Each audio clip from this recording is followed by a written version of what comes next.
Okay, so this is going to be us making a press for the fireworks. I've got a Harbor Freight hydraulic press. Just comes with this little bottle jack here. I got the big one so I can use it for cars too. But the main issue is that this doesn't come with any way for us to know how much force we're applying, and that is actually important. So what we figure is we've got a 2-inch diameter ram here, and it's at maximum of 20 tons. So we figure a 1 ton is 2,000 pounds, 20 tons gonna be 40,000 pounds. We find the area of our ram here, and I mean this piston, not the head of it, is pi r squared. Diameter is 2 times your radius. So we figure it out here. 2-inch diameter, which has a radius of 1 inch, which means it's going to be 1 times pi squared, which is going to give us 3.142 inches squared, which square area, so we're not going to multiply that out. We're just going to leave it like that. So 40,000 pounds of force divided by 3.142 inches squared means that at full power, this jack is going to be, the oil inside the jack is going to be at 12,730 psi. So we need a gauge that ranges from 0 to about 13,000. Give us a little bit margin of error there. So I was able to find a regular gauge off of Amazon, I believe, that goes up to 15,000 psi. That outer band there. There's bars for metric users there on the inside. So we need a little over 1,000 bars of pressure. And this uses a standard pipe thread here, which is going to be, what is it? It's like they call it 1/4 inch by 18 in NPT, which is standard pipe threading here, or nominal pipe threading, I think. So we're gonna add this onto our bottle jack. The only real specialty tool here is a tap and die set, so you have to drill the hole first, slightly smaller than you want, and then you tap the threads into it. And our tap here looks about the same diameter as our gauge, so that is the right one. So you take all the oil out of the jack, put it in a nice clean container so we can reuse it. There is a fill plug here in the back, at the top, kind of. And then in order to get it to drain faster, I took the release valve out. You just unscrew it. So once you let all the oil drain, it's not draining anymore, you pump the jack a couple times. There's still a little bit of oil in there, but not a whole lot.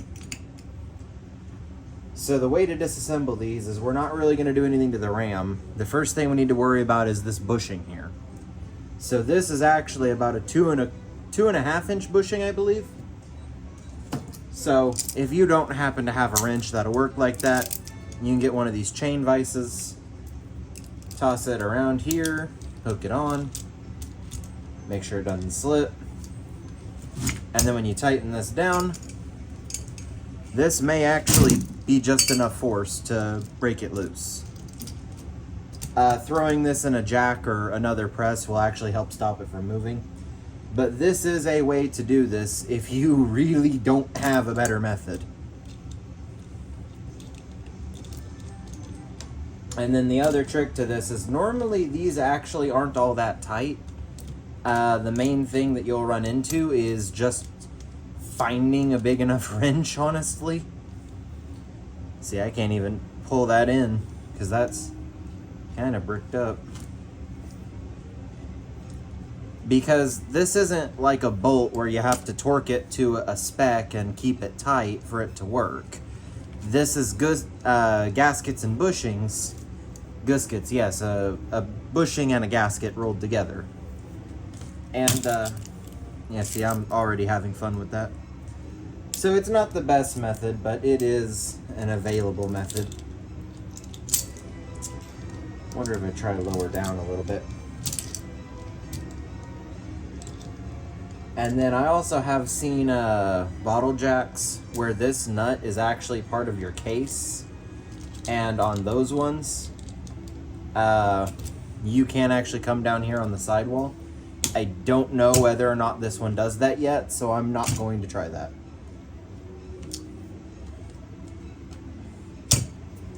It's a pretty good bite. And then something that may help you, taking a hammer. You can see I got my chain here around this bushing.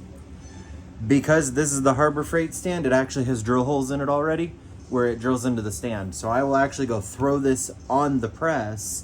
That'll hold the base so I can turn this bushing.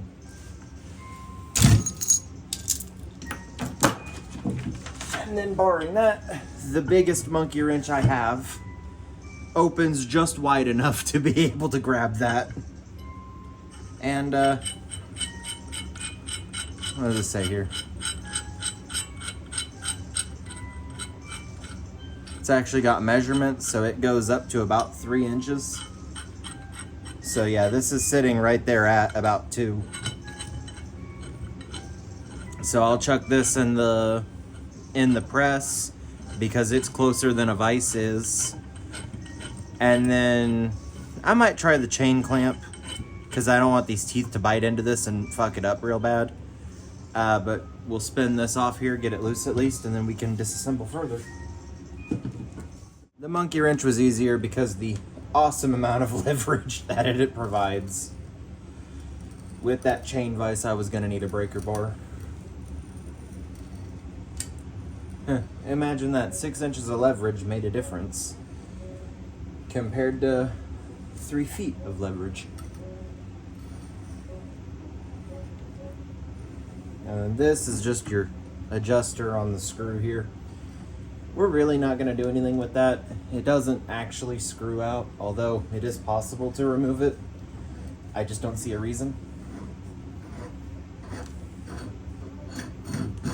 Yeah, so this is one of those. The bushing is a separate piece, and just make sure that your O-ring inside here is good, because that O-ring is what stops the oil from coming out. So we should just be able to remove this.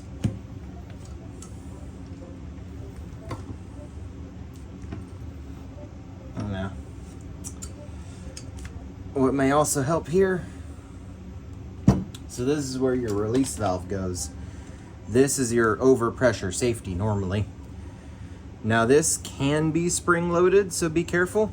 And on my last bottle jack, it had a spring and a ball bearing. So be careful not to lose those. No spring, but it does have a ball bearing in there, it looks. So not something we would want to lose. That is your, when you pump it up to maximum pressure, it starts feeding through here instead of going through the release. And then to get this out of the way, there's just a bobby pin here on the back that we can grab with some pliers.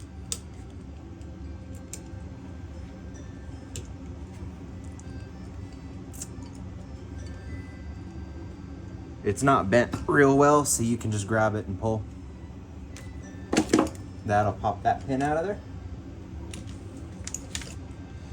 Same thing on this like rear support thing, but I'm actually gonna go for this bottom pin if I can get to it.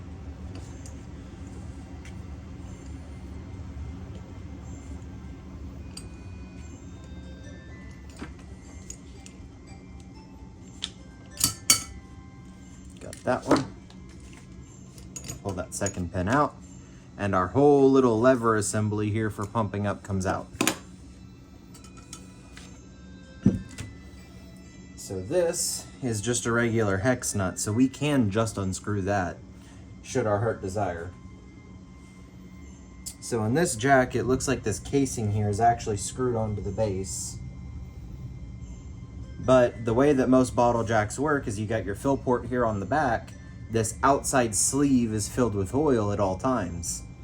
When you activate this pump, you'll see it still works a little bit. This ram here has a one-way check ball.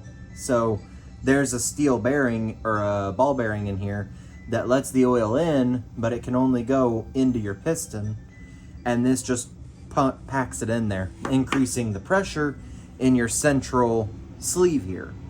So the pressure inside the central sleeve is what actually forces this jack up, because this is a regular piston here in the center. And then when you hit your release valve, it allows the pressure to bleed out of that central cylinder into your outer casing, which then stores the oil. So generally on these, when you're pumping, the reason it takes so long with a bottle jack isn't the pressure, it's a volume thing. Because you're focusing, 2-3 feet of leverage in this handle into about 1/4 inch surface area.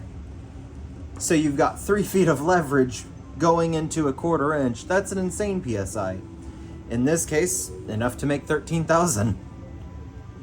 So I will look and see how that comes off there. I bet you it just screws on there. Although, this should be a good opportunity to drain some more of that oil out. Because I bet if we turn this upside down, something will come out of there.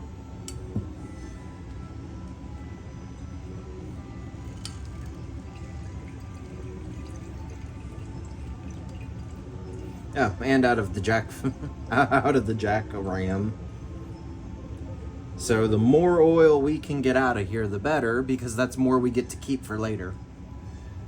Any oil that's left in here, well, it's going to get metal shavings and chips in it, meaning that it's going to be no good. So yeah, it does look like that is just screwed together there. At least that's the assumption I'm going off of.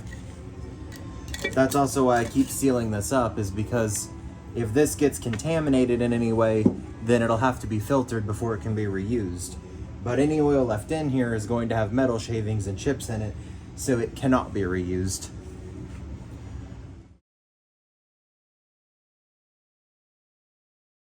Okay, so threw this back on the press, used the chain vise to twist this off here.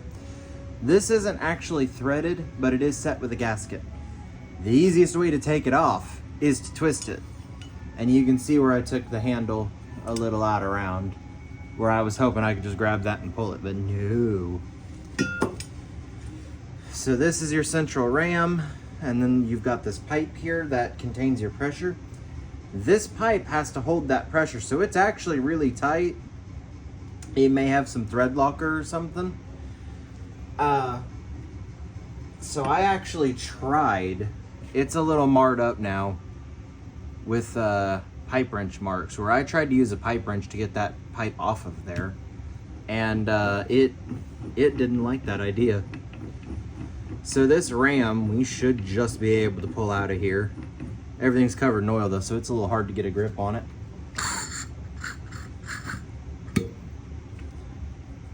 So you just got this big old seal here, still dripping.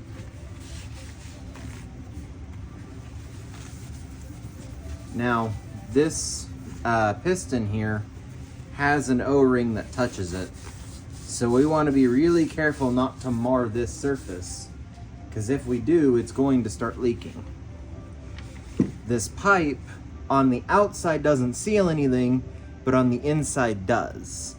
So we don't want to mar up the inside of this pipe, but the outside will be okay. I'm just gonna clean everything off so I can actually get a fucking grip on it now.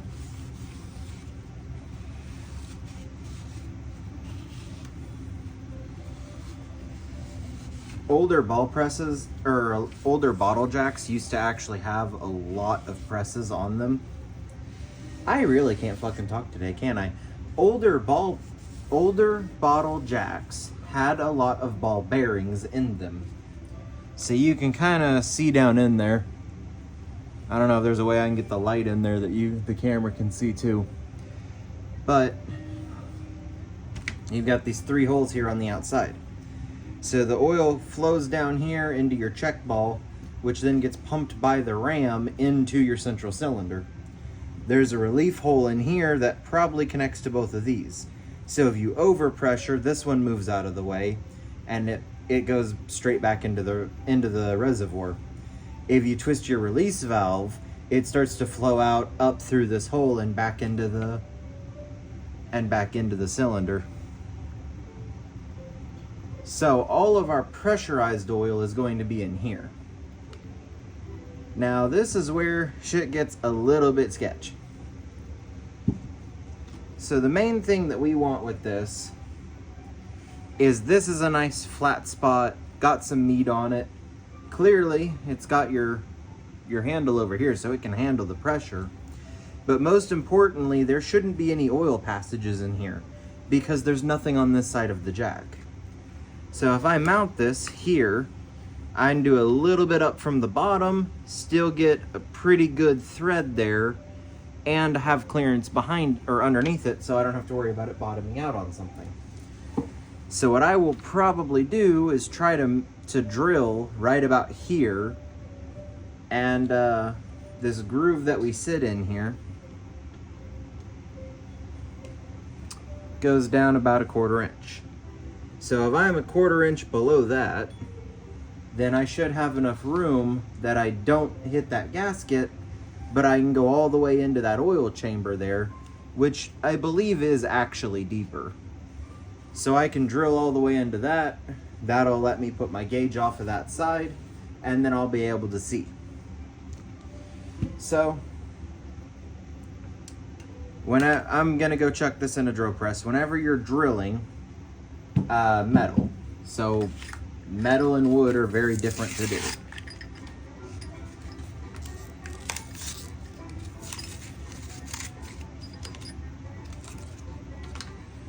You take the diameter of your drill, which is almost always written on the drill bit.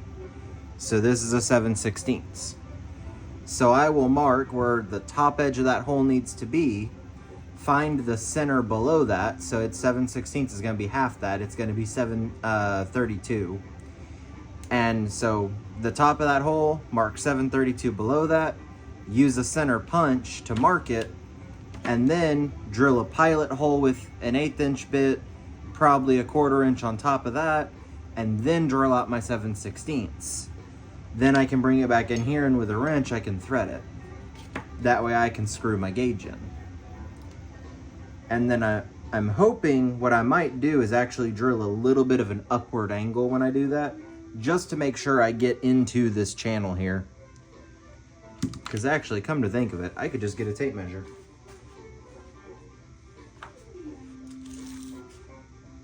So we are at about 7, and I'm going to call that 3/4, well, no, more like 5/8. So we take this at 7 and 5/8 and we stick it here. You can see that this goes, well, not almost, it seems to go all the way down. Oh, 6 and 5/8, I'm just fucking blind today. Yeah, that bottoms out at 6 and 5/8. So if we run that here, we end up slightly below this base. So you see this way, we're 6 and 5/8. We hold 6 and 5/8 here, and we're about 6 and 1/8. So we're actually going down into this base quite a bit. And now I don't need to drill a hole. I don't need to drill a 7/8 hole all the way through here. I can drill an 1/8 inch, 1/4 inch hole all the way through, and then, let's see. This fitting is, we'll round up and call that 1/2 inch. We're not going to thread this all the way in because these threads are actually tapered inwards. That's how they seal.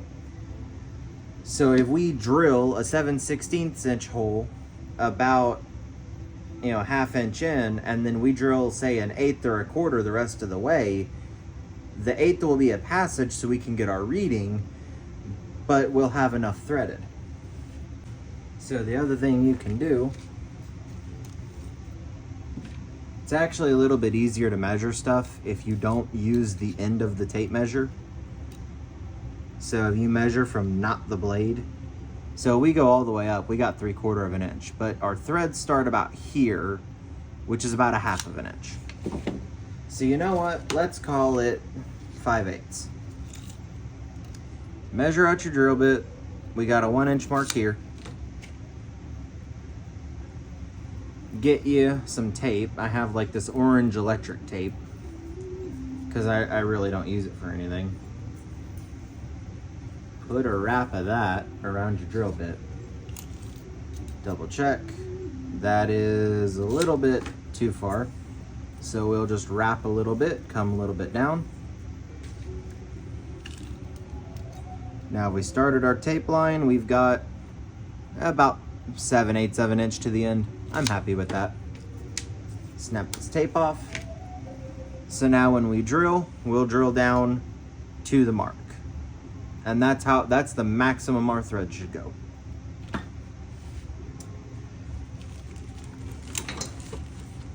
But now, how will we know when we're in the oil chamber?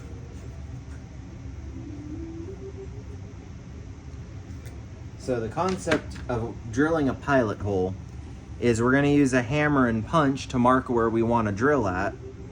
And then we need to drill the pilot because that's going to stop the bigger bit from moving. You can't punch a big enough hole to stop a big bit from moving.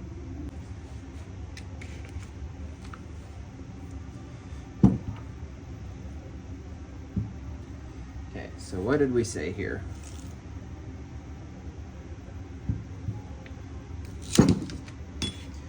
Our groove.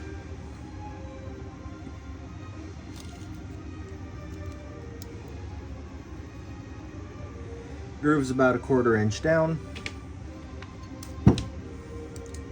So 1/4 inch off this edge. And let me get a Sharpie.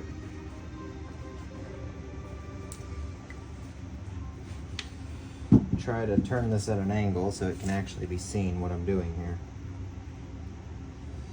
So 1/4 inch is right there. So that's how deep our groove is. So we want to mount this as high up as possible without hitting that groove. That's our no-go line.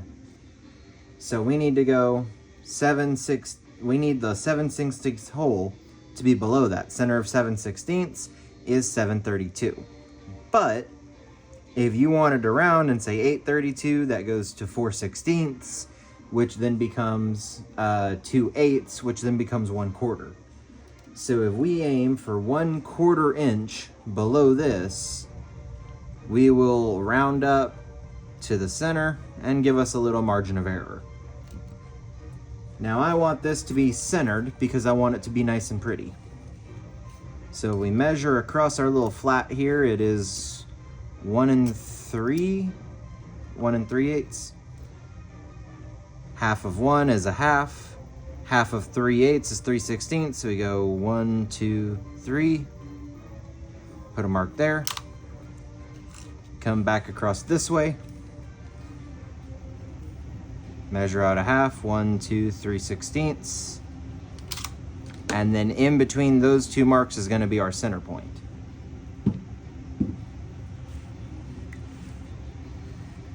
Tolerance here would be, say, an 1/8 of an inch down, nothing over.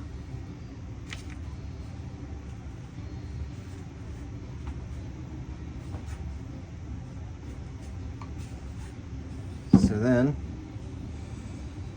we find where these marks intersect. Take our punch, lay it about there. Damn it. Then give it a good smack. That gives us a nice little dimple right there where our drill will start. Hit it again, make it a little bit deeper, make our life a little easier. So you can barely see that dimple there, but that's where we'll drill, and that'll keep our drill straight. Or it'll stop our drill from walking around. So, not gonna film the drill press. Not a whole lot to see there. I just have to speed it up and blow through all of it. But I will end up drilling that. We'll come back here for threading probably. Okay, so I did end up making a liar out of myself.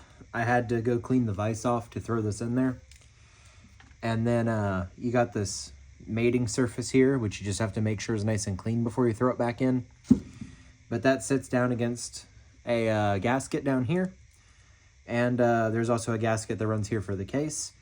So I wasn't actually able to drill low enough to miss those threads that are in there and miss that pipe. So I ended up drilling below that. I filled this with oil and let it sit straight up in the vise, and about 10 minutes none of the oil leaked out.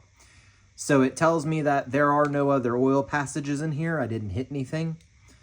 So then I figured out where it was coming in and drilled my hole right there to meet my passage, blasted all the chips out of there, and then I enlarged it to the size I need. So there's a chip right there, actually. Be a good idea to take that off. You can also round out your hole with a pair of needle nose. Helps deburr it a little bit. So now I've got my pipe thread tap right here. It's in a tap key. And we believe in recycling here. So we need a little bit of oil. I've got a whole nother quart of this oil. So we coat our tap in that oil there. And then the trick to it is working it back and forth. So be absolutely certain you're straight with it. Because, you know, cross-threading works both ways. Sometimes if you can't get a starting bite, you may have to smack your tap with a hammer while it's on there, and that'll get it to bite. But the big name of this game is don't force it. You want to try to be straight up and down, spin it till you get a bite, and then when it gets hard to move, back it off a little bit.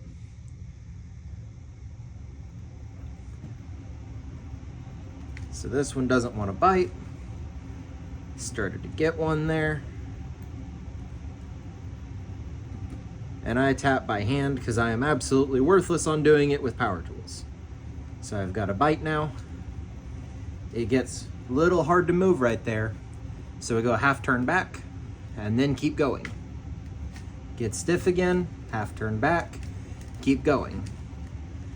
If you can't make any forward progress, you could be out of oil.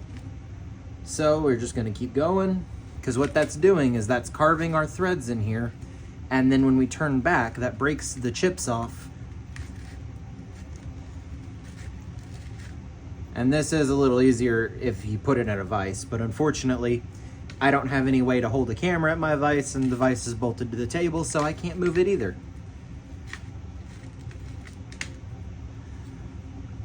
But don't worry about pulling the tap out and looking at it. This is a pretty thick tap, so the chance of me breaking it's not great. See, that's getting a little hard to do, so I'm gonna back it off a little bit, get a dip of some of this oil, and just dab some oil in there. This is where aerosol oil is really nice. So I'm just gonna keep going, tap this whole hole out, and then we'll come back to actually putting it in there. And you can see that's actually about as straight as a pride parade, so that's probably why I'm having trouble. It's hard to do what's over here, not where I can see it. Okay, so now that I have straightened out my threads here, so we take our gauge, test fit, make sure it'll thread. And it will. It'll thread in there. So then you throw the gauge to drop test it, and if your screen cracked, you blame the shipper. So now we need to make sure that this doesn't leak, and metal on metal generally leaks pretty badly. Now this is brass to steel, so it may seal up on its own, but I really don't want to mess. So you take some Teflon tape, get it started right up here towards the top, and we want to cover all threads except the first one. And it helps if you flatten out your Teflon tape, because it does work a lot better in that case. So if you cover up that starter thread, you may not be able to actually screw this in. And the other side of it is anything that sticks out past the end may actually go up into the gauge and jam it. and then you can just pull the Teflon off. How many wraps? Depends on who you ask. It appears that my mount no longer wants to live.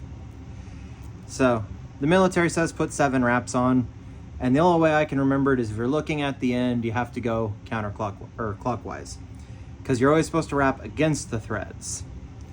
Now what the fuck that means, I can only remember half the time, which is why I remember look at the end. So one time an engineer yelled at me and said, Teflon is for the male threads, but pipe dope seals up the female threads.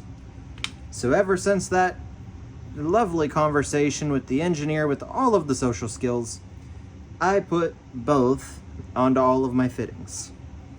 So you put a good healthy dose of pipe dope on there, stick your lovely creation in there, screw it down by hand, and I don't want to press on that glass for fear of breaking it, so it's threaded down here for a wrench. That's screwed in here pretty good. It's fairly flat. It looks about even with the base, which is my main concern. I may turn it a little bit so it's easier to read while I'm using it, because this is the front of it, as evidence from our release valve. But you don't want to loosen something that has Teflon on it. You can always tighten it more. So we've got that on there. Hopefully it won't leak. We'll find out pretty soon. And then if you want to look professional, you can wipe all the dope off, but I generally leave it on there so I can tell for sure that I put it on. Because I can see the dope, I know it's on there, and I don't have to worry that I missed it. So I've cleaned all the chips, I've gone through, scrubbed everything.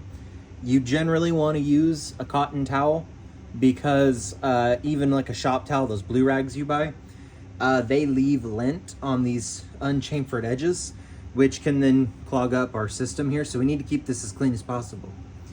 Now the only ball bearing is here under this flap, and there's another ball bearing in here, but the only way to get them out is to remove your little stack here. So by leaving that in, and that's riveted, I don't have to worry about putting any ball bearings back. Now generally, you would find on these pumps that they have like a screen in the return line, but this one doesn't, which is weird, but it's Harbor Freight, so surprise, they cut a corner. The only thing I did notice is here in your overflow valve, there's actually a tamper screw, which I don't know if the camera and the light are going to agree on that. So I did not take that out because it's probably how far in it is your calibration, and I don't want to fuck with that. So this has a band down here, and because this is totally submerged in oil, I really don't want to put any kind of like pipe thread on here, or pipe dope, because if you have this shoulder here, this flare fitting, you should never dope that, because if it gets anywhere on this mating surface, then it stops it from sealing correctly. So we're going to make sure this is nice and clean, there's no debris, there's no lint, because anything in that mating surface can stop it from sealing.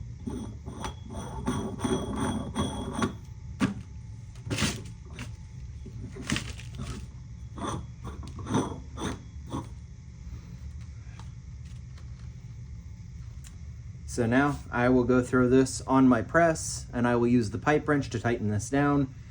I don't know how tight it was on there, but I had a fuck of a time getting it off, so I'm gonna go for as tight as I can possibly get it is the correct spec. And if it leaks when it's assembled, well, it's not like I need it to hold pressure for long periods of time. Okay, so the good news is when you start screwing this in, it comes to a pretty solid stop when it hits the bottom of that. So I'm fairly confident it's properly seated.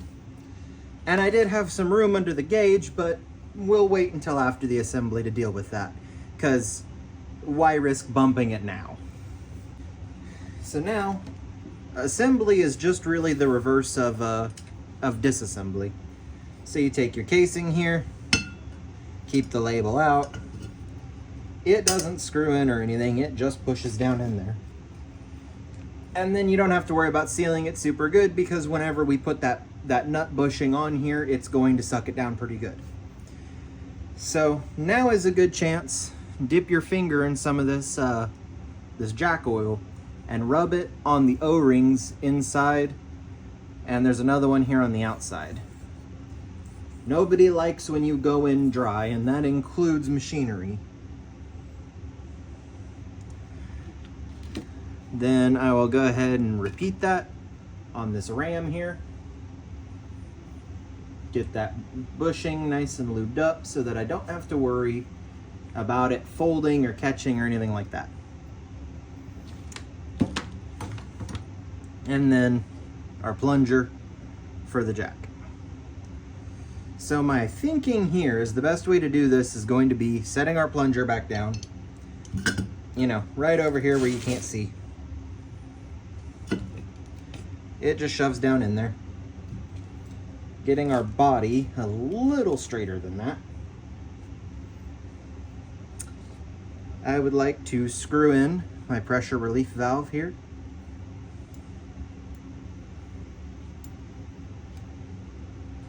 It's got a rubber or bushing in there, so you do actually have to push pretty good to get it to the threads.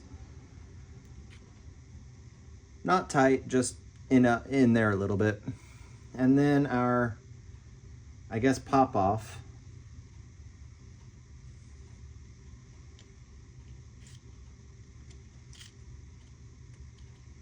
Now that one I will go ahead and tighten because I'm not real worried about air getting trapped in there.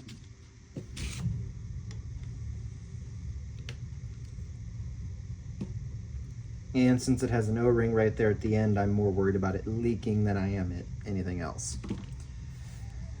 So now at this step, what I would like to do is pour some of the oil in here, and that should at least tell us if we have a really obvious leak.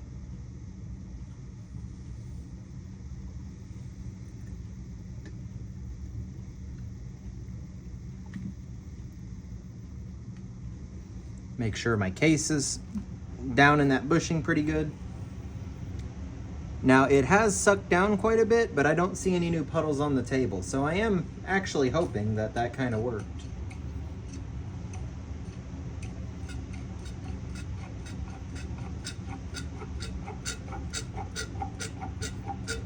Make sure my relief valve is open.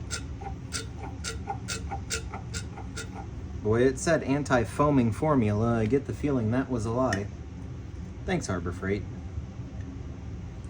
So try to pour some here in the body, because the body is actually the reservoir.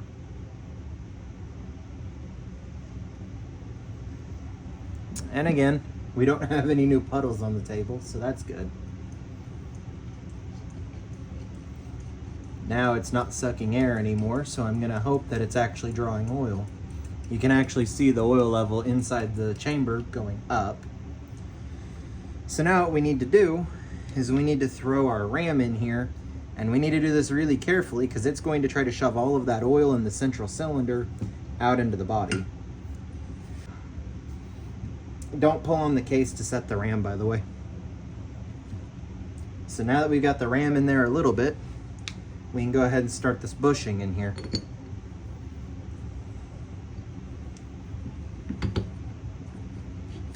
Just work it, make sure it doesn't fold up your bushing.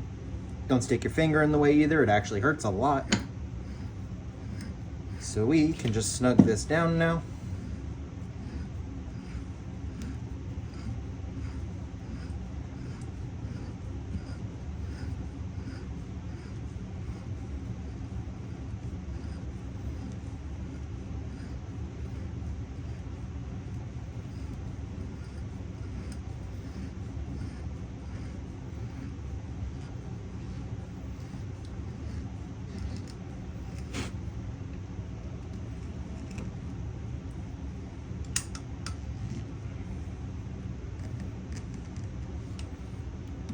Now that should hopefully stop this case from popping off there and leaking again.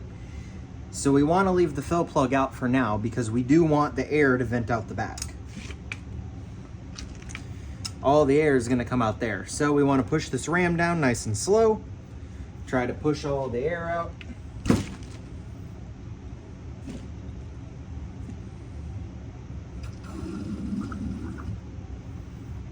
That amazing sound was all the air going out.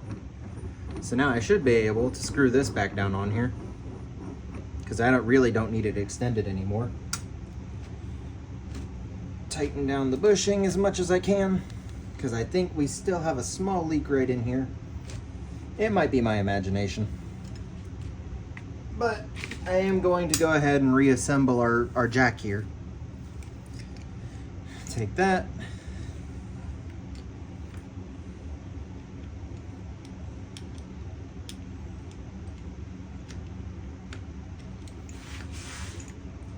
Now the reason for putting this one in first, that's actually too low. The reason for putting this one in first is because I can twist this to line it up. The bottom part where it levers cannot twist. So if you put the top one in first, then you can align the bottom one. If you put the bottom one in first, you cannot align the top one.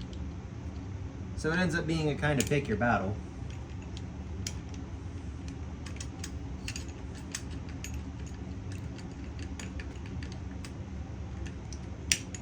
There we go. Get my bottom pin in here. Turn this so we got a little bit more light. Now we can go ahead and put our retainer pins back in. They just push straight on there. If you need to use pliers to get your fingers in there, I mean, there's no shame.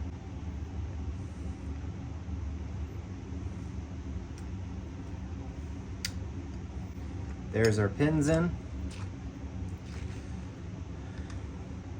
So there's two big details here. Number one is we need to tighten down this bushing again, which is, it's not tight at all. I really doubt you can over tighten that. That is a 2-inch fucking bushing. So we'll get it nice and snug, but I do have to throw it back into the press to do that. This is nice and tight, which we can go ahead and verify again. And then our release screw, we really don't need to worry about it being closed right now. And the big thing is gonna be, once we get this bushing on here, then we're going to fill all the way up. We are going to do the bleed procedure to try to get all of the air out of it. And then we're gonna top it back off. Because remember, this channel we drilled in this gauge is all new volume. So it is going to be low on oil. Even if you didn't spill a drop, you've made the container bigger. So we'll tighten this down. I'll try to get some of the oil off of it, though I'm not making my own oily hell here. And then we'll do the bleed procedure. Okay, so this has been installed. These are tight. So first thing we need to do is top it off. Our release valve here is loose. Stab that down in there until we see oil come out of the fill hole.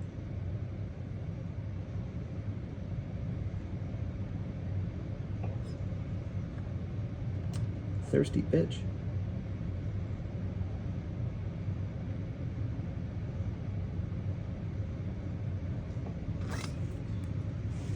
Now that looked like it. Yep, there it is. Okay. Come back around to the front. So now, we'll crank down our release till it hits something.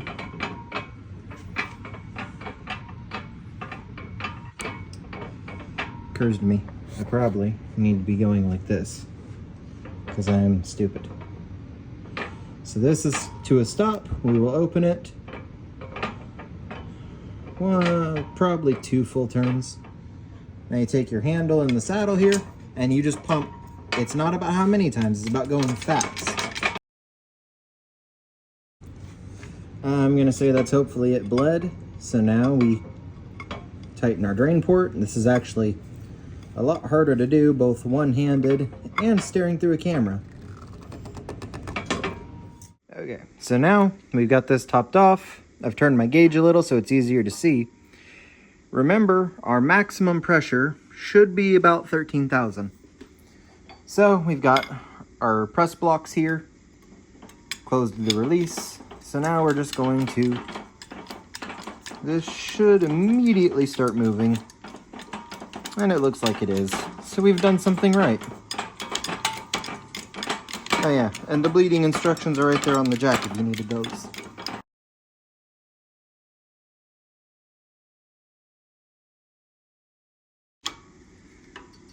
Oop, I see a leak. This is probably entertaining for anyone who isn't me. So I needed one more turn on this gauge to get it to stop leaking, but I couldn't hold this motherfucker still. So it screws in here at the bottom. Screw holes don't line up, so they're not it. But it has this groove up here that the top of the jack fits in. So I pushed this up and wrapped a tow chain around it. And on this side, we have the biggest wood clamp I could, just shoved up there hand tight. And that managed to hold this enough for me to get the wrench on there to finish tightening this up. So I'm exhausted, my camera's about to die. We will pressure test this in the morning. Okay, so now that hilarity has ensued, I've got everything back together, I've topped it back off. So the first thing we need to do is redo our bleed procedure. Delay of game, I am back now. So I'll show off the madness that I had to do to accomplish this, which was fun. But we got one more fucking turn out of that gauge, and if this leaks, I'm gonna be disassembling the jack to rethread it. So I've already refilled it, cleaned up all the oil that was there, so there's no evidence of a leak. We will have to do the bleed procedure.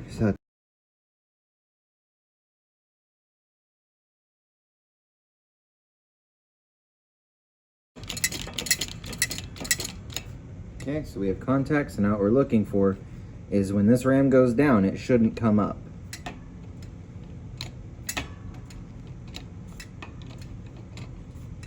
And we've got pressure on it now because the pump handle firmed up, and we're not bouncing, which means that there shouldn't be any air in there. So now, pumping, looking for a leak. That sounds like we're hitting the release valve because you can hear that hiss. So if we're at maximum power, looks like it's bleeding off some pressure where the gauge is slowly moving.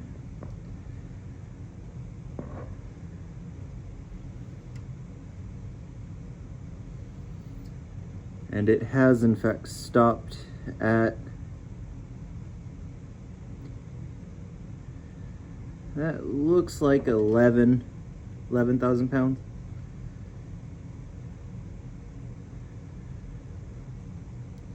Which, by my math, we should be getting about 12 to 13. So it may be that when you go over the threshold, it may bleed down past it.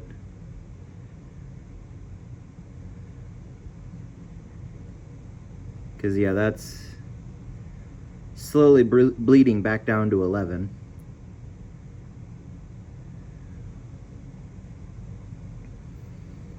So yeah, that's probably just where the jack wants to be. So, easiest way to tell is a finger test. Rub your finger over wherever you think there's a leak, and if your finger comes back dry, you're good.